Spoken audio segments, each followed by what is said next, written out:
വിദേശത്ത് പഠിക്കുന്ന വിദ്യാർത്ഥികളെ കുറിച്ചൊരു ഡേറ്റാ ബേസ് ഒന്നും നമ്മുടെ കയ്യിലില്ല. നമ്മൾ ആരൊക്കെ അവിടെ പഠിക്കുന്നത് ചോദിച്ചാൽ എന്ന് പറയാനേ പറ്റൂ. അതിനൊരു മാറ്റം വരാൻ പോകുന്നു. വിദേശ രാജ്യങ്ങളിലെ ഇന്ത്യൻ വിദ്യാർത്ഥികൾക്കായി സമഗ്ര ഡേറ്റാ ബേസ് ആരംഭിക്കാൻ വിദേശകാര്യ മന്ത്രാലയം ആലോചിക്കുന്നു. വിദ്യാർത്ഥികൾ അതത് രാജ്യങ്ങളിലെ ഇന്ത്യൻ എംബസികളിലോ ഹൈക്കമ്മീഷനുകളിലോ വിവരങ്ങൾ നൽകണമെന്നാണ് വിദേശകാര്യ വകുപ്പ് പറയുന്നത്. അതായത് കുട്ടികൾക്ക് എന്തെങ്കിലും പ്രശ്നം വന്നാൽ അടിയന്തര ഘട്ടങ്ങളിൽ ഇന്ത്യക്ക് ഇടപെടാൻ കഴിയും ഇത്തരമൊരു ഡേറ്റാബേസ് കൈവയുണ്ടെങ്കിൽ എന്നാണ് പറയുന്നത്. അർജുൻ പീതാംബരൻ ഡൽഹിയിൽ നിന്ന് ചേരുന്നു. ഗുഡ് മോർണിംഗ് അർജുൻ, വിശദാംശങ്ങൾ. എന്തുകൊണ്ടാണ് ഇത്തരമൊരു ഡേറ്റാബേസ് ഇപ്പോൾ ഉണ്ടാക്കണം എന്ന് സർക്കാരിന് തോന്നലുണ്ടായത്?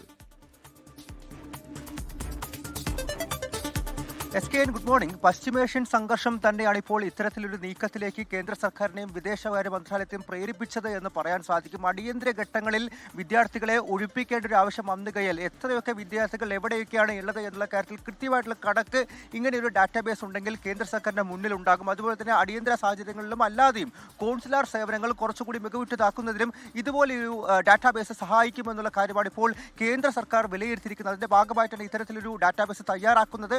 അത് വിദ്യാർത്ഥികൾ രജിസ്റ്റർ ചെയ്യാൻ വേണ്ടിയിട്ടുള്ള ബോധവൽക്കരണവും ഇപ്പോൾ പല പല രാജ്യങ്ങളിലായി ആരംഭിച്ചിട്ടുണ്ട് എന്നുള്ള കാര്യം കൂടി വിദേശകാര്യ മന്ത്രാലയം വ്യക്തമാക്കിയിരിക്കുന്നത്. ഈ ബോധവൽക്കരണം നടത്തുന്നത് ഓരോ രാജ്യങ്ങളിലെയും ഇന്ത്യൻ എംബസിയും അല്ലെങ്കിൽ ഇന്ത്യൻ ഹൈക്കമ്മീഷണറും വഴിയാണ്.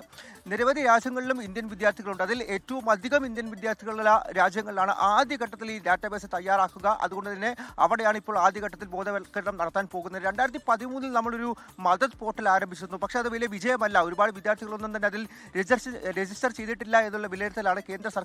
അതുകൊണ്ട് തന്നെ ആ ഒരു ആപ്ലിക്കേഷൻ മോഡിഫൈ ചെയ്യുകയോ അതല്ലെങ്കിൽ പകരം മറ്റൊരു വെബ്സൈറ്റ് ഇറക്കുകയായിരിക്കും നിലവിൽ വിദേശകാര്യ മന്ത്രാലയം ചെയ്യാൻ പോകുന്നത്. ഇപ്പോൾ ഈ പശ്ചിമേഷ്യൻ സംഘർഷത്തിന്റെ പശ്ചാത്തലത്തിൽ നിലവിൽ സർക്കാർ അനുഭവിച്ചിരിക്കുന്ന പ്രതിസന്ധികൾ, ഈ വിദ്യാർത്ഥികൾ എവിടെയൊക്കെയാണ് എന്നുള്ള കാര്യം ട്രേസ് ചെയ്യുക, പിന്നീട് അവരെ മാറ്റുക എന്നുള്ള കാര്യം ഭാവിയിൽ അത്തരത്തിലൊരു പ്രശ്നം അഭിമുഖീകരിക്കാതിരിക്കാൻ വേണ്ടിയിട്ടാണ് എത്രയും പെട്ടെന്ന് ഇങ്ങനെ ഡാറ്റാബേസ് തയ്യാറാക്കുന്നത്. അതിലൂടെ കൃത്യമായ കണക്ക് കേന്ദ്ര സർക്കാരിന്റെ മുന്നിലുണ്ടാകും, വിദേശകാര്യ മന്ത്രാലയത്തിന്റെ മുന്നിലുണ്ടാകും. അതിലൂടെ രക്ഷാപ്രവർത്തനങ്ങൾ അടിയന്തര ഘട്ടങ്ങളിൽ സുഗമമാക്കാൻ എളുപ്പമാക്കാൻ സാധിക്കുമെന്നുള്ള കാര്യമാണ് കേന്ദ്രം വ്യക്തമാക്കിയിരിക്കുന്നത്.